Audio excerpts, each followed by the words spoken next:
going on, everyone? Welcome to a new episode of Mostly Wrong Opinions. I'm Tyrone, that's Devin, and we have The Guilty, starring the one, the only, Jake Gyllenhaal.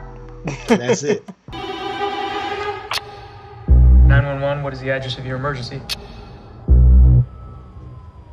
I just want to talk to you. Okay, I'm hanging I'm up. just up for a drive, sweetie, okay? Is there someone with you? Uh-huh. Does the person you with know you called us? No. Who do they think you called? Your child? Yes, sweetie. Does the person you're with have a weapon? This movie is mostly about Jake Gyllenhaal. He is, or Gyllenhaal, I'm not pronouncing his name. The name Gyllenhaal, I never know if I'm pronouncing it correctly. It is a Swedish name, is it not? It is a Swedish name. So shouldn't it be like Gyllenhaal? Oh my God. I have to help you with it. It is actually Gyllenhaal. The only two places that is pronounced correctly, my last name, like you did just now, is in Sweden and in IKEA. IKEA. And I really have to say, that is actually the pronunciation of my last name. He is a disgraced cop who's been busted down to a 911 dispatcher. And we don't understand exactly what he did, but there he is. And he gets really caught up in this one particular drama. And I think all of this stuff gets set up really, really well. Like, I thought the beginning was really strong, and I was like, oh, okay, this is a pretty interesting film, because the 911 dispatcher's office is like overwhelmed with these calls because of the fires in California. So there's this big emergency happening, and he's really invested, and he wants to help this lady out, but the police department is completely overwhelmed. And all of that is a really good setup. I actually really liked all of that. And then the movie starts, and then it's like, it starts to dip, and I'm like, oh, okay, we're getting like that middle sag, but it never comes back up, right? Like, usually it starts up high, then it sags in the middle, it comes back up. It just kind of like farts off. Like, the whole movie gets more and more boring. The movie gets beyond ridiculous and unplausible, and and even if you just buy some of the concepts in the film, it's still just like, it gets kind of silly. This movie was filmed in 2 weeks. The director actually had a protocol of COVID, and he had to be inside this van, and they gave him a van, like, you know, in the setup with all these monitors, like, you know, spy movie type, and he directed the whole movie from the van. He was afraid that he got exposed to COVID, so he quarantined himself to a van, and he directed the whole thing via monitors on a van. But, like, who cares? Because there's nothing really to direct, right? This movie is mostly like the script and Jake Gyllenhaal, right? So he could have stayed his ass home. He didn't even need to be in the van. Like, I don't know. So, like, that as story's cute and all, you know, and I heard it, but it to me it's too cute by half, and it does not explain the weirdness in this movie. It's the same thing that loses me in a lot of bad movies.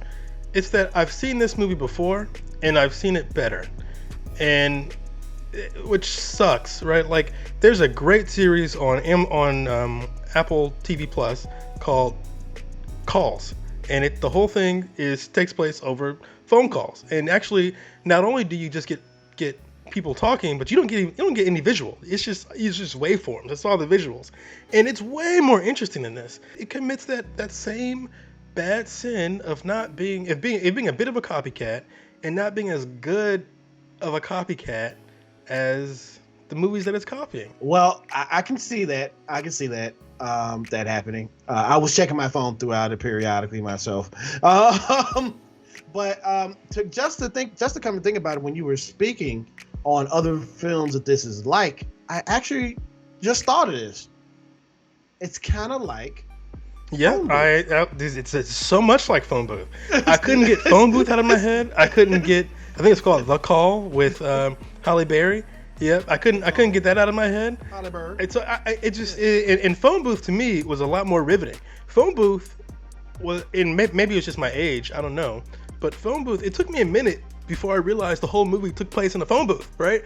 I was like, oh, he never left this thing, right? I was like, he never left the phone booth. It kind of like hit me because I was so riveted in the story. Now they have this little twist at the end. He's talking to this girl who's in a van, and she can't speak freely, so he kind of has to guess as to what's going on, right? And he's asking this lady yes or no questions, and slowly you're getting more and more information about what kind of situation that she's in. But it turns out that the situation that he assumed she was in was not the case, right? The villain was not who we thought it was. The victim was not who we thought they were. So there is a bit of a twist. But when that twist happens, it becomes implausible, because while the woman couldn't speak freely, there's another party in the car, a man, and he could speak freely. And so why was he speaking cryptically? I'm like, why not say what's happening? You can say what's happening. And so even if he was afraid, right? Because there's a point where I'm like, oh, maybe he's afraid of consequences if he says exactly what's happening. He doesn't have to give all that much detail in order to break that twist. You know what I mean? Like, so it becomes silly. So when the twist happens, you think back at the previous conversations, and you're like, that conversation was nonsensical. It didn't make any. What human would speak like that? The only time you would get words like that is when a writer needs to hide something from the audience, and it just feels like it. You could just feel the writer like covering his sheet while he writes the twist, you know. And I didn't like that at all. You can't see my sheet. Yeah, exactly. You can't see my sheet. And you talked about cheater. You talked about Jake Gyllenhaal's performance, and he did everything he could, man. He squeezed every little drop out of this script. But who cares if your movie's boring? You know what I mean? Who cares? There is a more entertaining version of this film, and it's 15 minutes long, and it's on Apple TV Plus, and you don't see any faces at all. So who cares? You know, and what happens when he's like giving it all, right? He's like he's like crying, and the camera's got this super close up. What ends up happening is you're not looking at a character breaking down, right? You're not looking at a man dissolving in front of you. You're looking at Jake Gyllenhaal acting, right? You're not, you know, and that distance, that wall between like you and the story, it's like everything. So instead of me being like, oh, I feel so bad for him, I'm thinking, oh, Jake Gyllenhaal's really doing it. Oh, okay, he's really here, huh? And he's all by himself. You know, I'm like thinking of it. Yeah, exactly. You're thinking like, wow, he's not even acting against anything. But it's not what you're supposed to be thinking, right? You're supposed to be thinking Joe the dispatcher is feeling so remorseful. That's what you're supposed to be thinking, but that's not how I felt. The message in the movie was a little muddled too. Like, so Joe the dispatcher, he was all gung-ho about the police, right? He was like, the police are the good guys. We are your friend. That's how he described himself. And as we go on, we learn why he's disgraced, because he did some really heinous shit.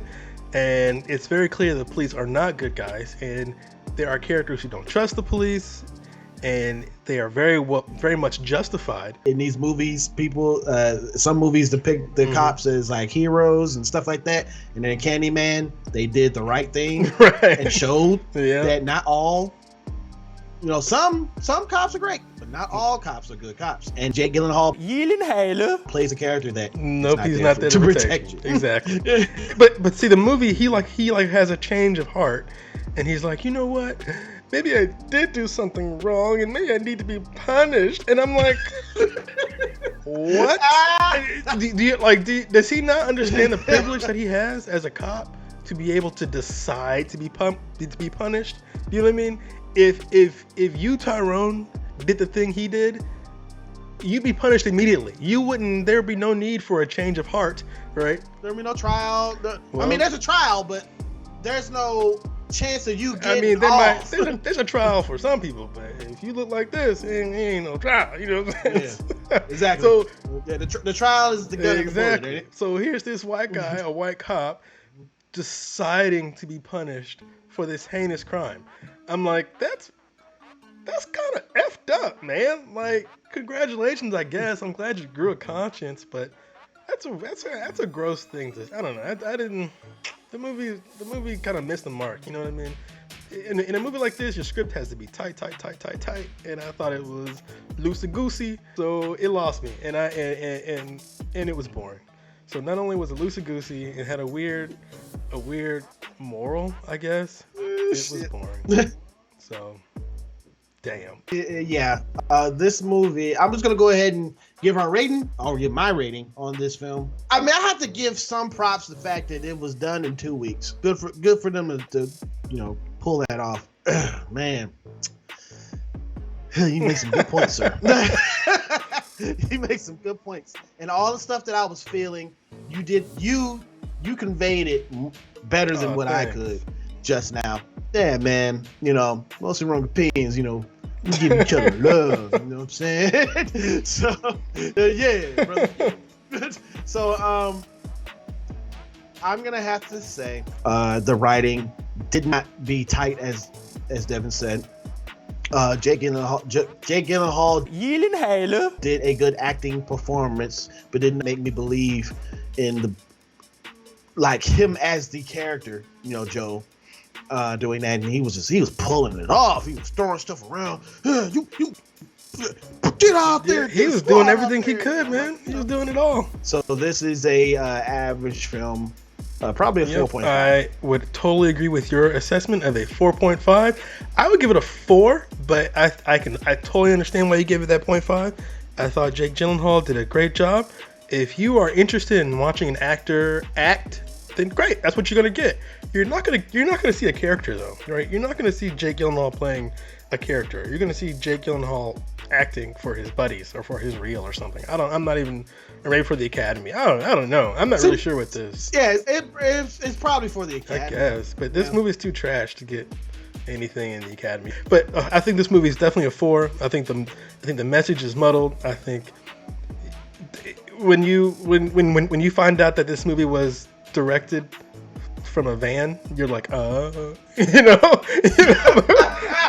it all comes together. You're like, okay, all right. And Antoine Fuqua has pulled off some really good movies. Like End of Watch is good. End of Watch is. I feel like he's a little wobbly. Like he's got some really strong ones, and then he's got stuff like this. So he's a little bit all over the place. But I don't think this is really his fault, I mean, I guess it is. He's the director. He's going to end up taking the fall. He's in the van. Yeah, he's in the van. You're right. And hey, kudos for him since he knew he was exposed to COVID, for quarantining himself, but still getting to work. Hey, that's a lot. That shows some serious commitment. But this movie, I don't recommend it. It's boring, and it's not. If you want to watch a similar movie, there's a million other similar movies that are so much more entertaining. So why watch this? So so there we go, people. I gave this movie a 4.5. Devin gave this a 4. You don't have to watch it. Probably shouldn't watch it. If you can pass it, you can pass an eye on your Netflix queue and just be like, "Oh, what's that? Squid Games?" What's that? So that is our review for Jake Gyllenhaal's movie, The Guilty. Have your seatbelt on? No. Is Henry? Come on. No. Put yours on. Now listen. I need you to pull the handbrake hard. Pull it. And up next, we got the movie that's out in the theaters right now, which is starring Tom Hardy. It is Venom 2, Let There Be Carnage. Eddie Brock, I want to give you my story. People love serial killers. Cletus, why me?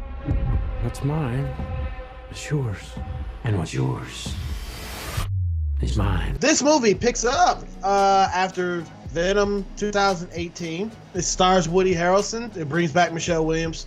It's still directed by Andy Serkis. This movie mostly it picks up, like I said, it picks up as the first one, but it picks up pretty heavily after like that end stinger where we find out that Cletus Cassidy knows who Eddie Brock is or some shit. So this is all about Venom versus Carnage. There wasn't really any fighting. It opens up with comedy bits. And it opens up with the story of Cletus Cassidy, and then it goes into these comedy bits. And throughout the whole movie, it's like slapstick buddy comedy between Venom and Eddie. I say either, you say either, I say neither, and I say neither, either, neither, neither. Let's call the whole thing off. Ta-da! Catch up. Excuse me. I mean, I know that that the comedy needs to be there, but when it feels like it's forced, it's not funny. When it's right, forced. like there's a lot of comedy, which I think is smart that the movie has a lot of comedy. Only because I'm not a big fan of the Venom character. I think Venom's kind of boring. I think Venom's boring even in the comics because he's just a big ink blot. He's just a blob. So how does this page become the creation of Venom? That's easy. I came into the Spider-Man office after doing the Hulk, and they wanted me to do Spider-Man, but he was in this black costume. I didn't want to draw this black costume. It meant nothing to me. I wanted to draw the red and blue. So they said, Todd, if you just come on in 298, we promise that maybe we can get rid of it. And I go, well, let's just get rid of it fast. So I did a character. I ripped the costume off him. I did this character called Venom. Finally, 300. Look at, I even sitting here on the cover sketch, and I say, can we do one in the black and the red? Come on, I want to do the black and the red. And they said, yeah, fine. So essentially, 300 is the origin of Venom. But to me, it's how the hell do we get this goddamn black costume off Peter Parker issue? So like a blob with teeth. I don't think he's just mad for no reason. Yeah, and he's like an alien, and like I don't know. I don't find all that stuff that interesting. So I think it's smart that they leaned on the comedy, and I think it's actually smart that they didn't start off with some big explosion fight scene or something. It starts off where you're learning more about Venom and Eddie Brock's relationship. The first movie was weird because I don't think the first movie was aware of its homosexual undertones, right? I think it was like completely unaware of it, which made it like funny bad. It was like, oh, what the heck? Do they know what they're doing? This one seems a little more aware, right? Venom goes to like an underground club. It seems to be like a gay club, and he talks about acceptance and how he talks about love, and I'm like, oh, they know. He wants to be free. Yeah. So this time they seem to be aware that this movie has kind of like it's kind of like a gay romance thing going on, and I'm like, okay. So at least they're aware of that. That's good. They didn't really do much with it, right? So so the movie kind of starts off with Venom and Eddie Brock as like an odd couple, right? These two people who you would never think would be grouped together, they are together, and they're having a hard time with their relationship, right? And they seem like this movie they seem to be breaking up and they get back together, and this movie is an improvement over Venom. Because it's more aware, and it kind of leans into this stuff instead of like falling ass backwards into it like Venom 1. Unfortunately though, when I say it's better than the first Venom, that's really not that positive because I thought Venom 1 was dog shit. And I watched Venom 1 on a plane, and I felt like I was wasting my time. And I was on a plane. Like I had nowhere to go. You know what I mean? Like, I thought I was wasting my time. This movie is better. It makes more sense. It's not quite as wacky and corny and B-movie as the first one, but it's still really bad. I guess like you, I was expecting more action, but they really depended on the relationship between Venom and Eddie Brock, which was just kind of okay. It wasn't boring. It was just like it was like fine. I'm like, is there anything else in this movie? Nope. I wanted to be more interested in Cletus Cassidy's character played by Woody Harrelson. And again, like I'm saying, this movie is smarter than the first one. Like Cletus Cassidy is a serial killer who's in love with another serial killer, right? They've got a very good relationship together. Even when they're separate, they're still good for each other, right? But then Cletus Cassidy introduces a third party into their relationship, which is Carnage, and the three of them do not get along, right? And so I'm like, I'm seeing what the movie's doing. We've got a good love story here between Cletus and Shriek, right? They work together, and then you add Carnage, it ain't working, right? But then over here you've got Venom and you got Eddie Brock. They work, but they're a little funky. They need to work on their relationship. Need some tweaking.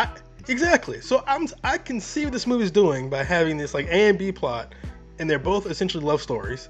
Or stories about relationships. I see what's going on. I see it. I'm like, okay, I get it. I see the game plan. I'm looking at it, but the execution's weird and, as you said, unfunny. Because this is mostly a comedy. This is not really an action comedy.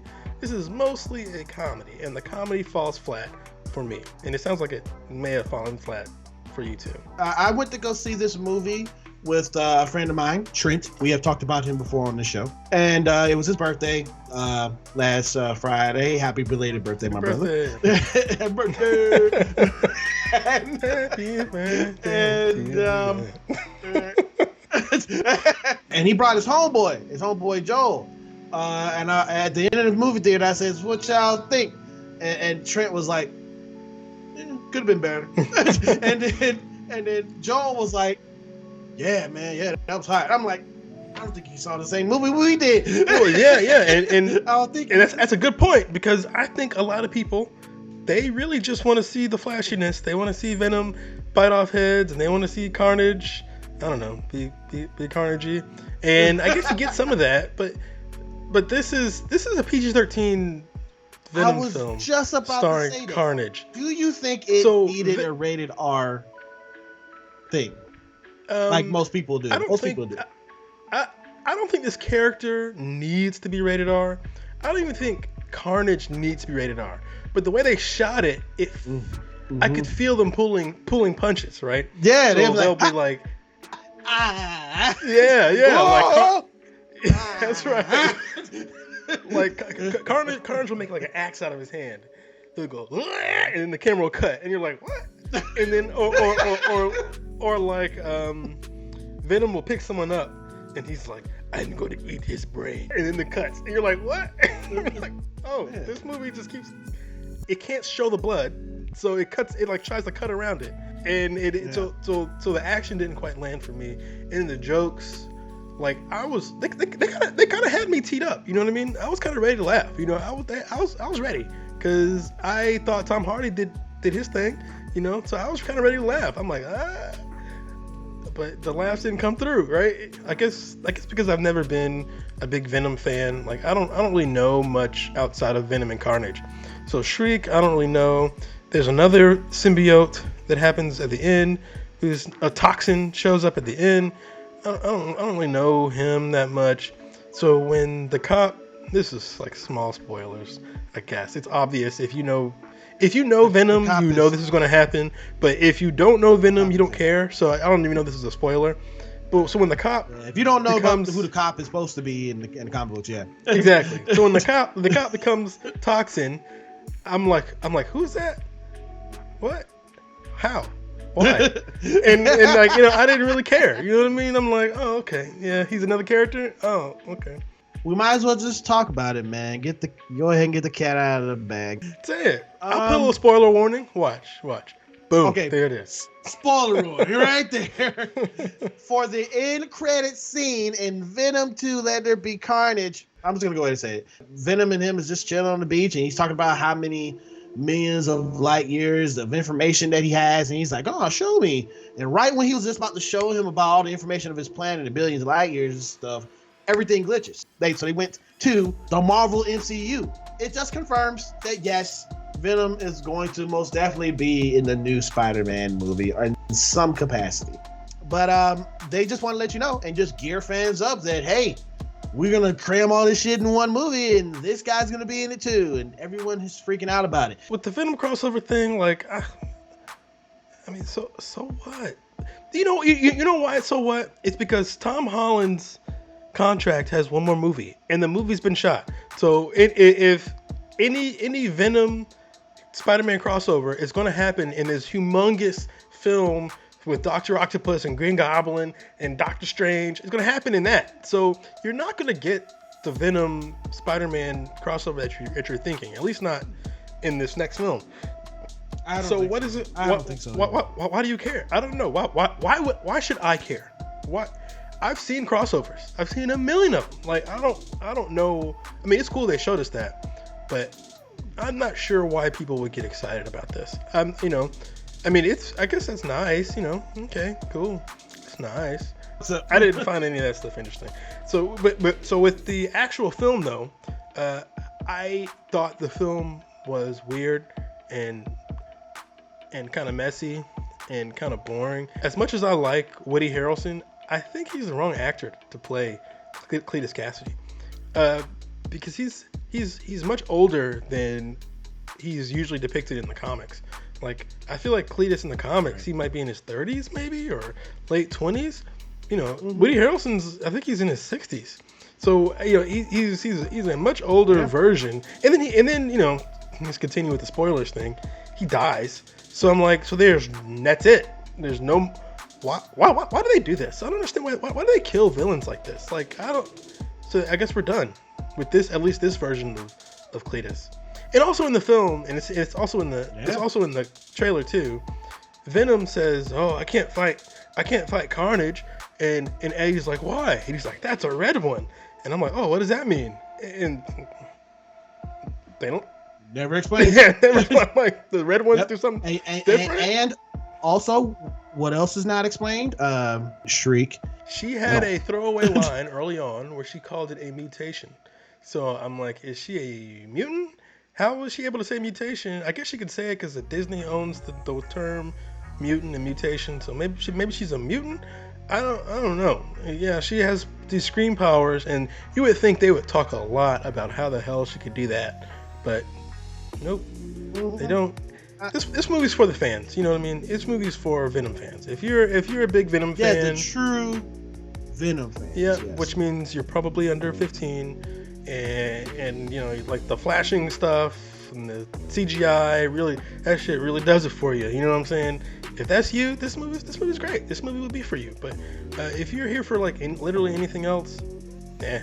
Also, what's interesting about this film compared to the one we just saw, is both these films are mostly just actors talking to themselves. Like, Tom Hardy is acting against nobody. He's just talking to himself. And so it's like, and same with Jake Gyllenhaal, where he's just talking on the phone. So that's kind of funny, where you get both these movies ended up with, you know, guys just like holding monologues on their own. I know you said that you felt sorry for Tom Hardy in the first film. Yeah. You know, do you feel sorry for him in this film also? No, because he came back for second. So that check must have cleared, boy. I was embarrassed for Tom Hardy. I was like, oh, this is embarrassing. And Tom Hardy was doing some weird stuff in the first one. He was a little more toned down in this one. He wasn't as wacky and strange in this one. He was still strange, but not as like off the wall. Good job, Tom Hardy. Pay those bills. Hey, those Ferraris ain't gonna pay for themselves. You know what I'm saying? You gotta get that money somehow. I'm going to give my rating on this film. You know, from the CGI being off a little bit, and Woody Harrelson being a little bit too old to be playing, you know, the character of Cletus. Which, by the way, I think in the beginning of the film, the dude who played the younger version of him probably would have worked. Yep, that actor nailed it. Boom, that was it. That was the guy. That was the guy who should have played him. Yeah. Boom. But you know, when you have someone like Woody Harrelson, who is a genuinely amazing actor, why have a guy who just looks the part? You know, I'm not gonna fault so much of Andy Serkis on directing this film. Just the script was loosey goosey on this one too. So I'm going to give this film a 6. Okay, I think a 6 is a reasonable number. I could totally I understand why you give it a 6. I'm not giving it a 6. I'm giving it a 5. Because it's okay. I forgot about the film immediately. Oh my god, it was just like boom. It was like a Men in Black type of thing. Or else it was like I just forgot immediately. He got up, he was like, huh? Yeah. And even just listening to you speak, you talked in so much detail about that end credit stinger, but no detail about anything else in the film. That's the only reason to watch this movie. Like, there's nothing really here. There's no like great story. There's no awesome action. As a comic book reader, I have liked Carnage. I've liked Carnage more than I've liked Venom. And I thought Carnage was kind of silly. Like, Cletus Cassidy in the comics is usually depicted as really scary. Like he's like he's a serial killer. Yeah, he's scary without the symbiote. You know what I mean? He's really scary. He's a creepy, he's a horror film type of guy. Mike Myers type of dude, you know. But in this, he was kind of silly. You know, he's like driving a Mustang, and he had the weird hair, and he had like a Hawaiian shirt on. He was kind of silly. So I don't know. I don't think they cared about the characters all that much. Even though they tried, they reached back and they're like, oh, Lethal Protector stuff from the 80s. That's kind of funny and cute. But I didn't care for this movie. Unless you are a diehard, oh my God, a diehard Venom fan. I don't recommend it. If you just really like Marvel stuff and you just want to see it tie in, it ties in just the way you think it ties in. There's There's no surprises here. So yeah, there's no reason to watch this film. This is totally skippable to me. And if you didn't watch Venom 1, just move on. Exactly, people. But I gave this movie a 6. Devin gave this film a 5. See it if you want to. Don't rush out for this. TNT. Yeah, TNT. nothing to watch it. Yeah. No reason to rush out. That is our review for Venom 2. Let there be carnage.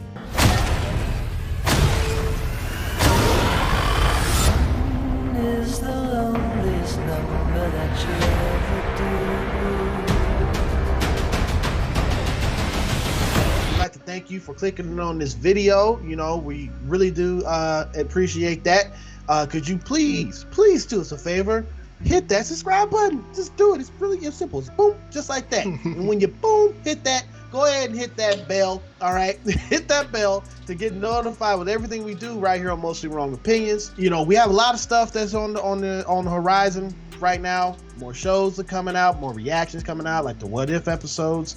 Please do us a favor, go down there, click on those videos, enjoy it. Oh yeah, and just a reminder, you guys, you can leave a like on this video. It's really much appreciated if you do. Or you can leave a dislike on it. You know, we're not going to hate you for it. Whatever it is your opinion, which one you decide. But remember one thing, it's mostly wrong. Have a good one. See you in the next video.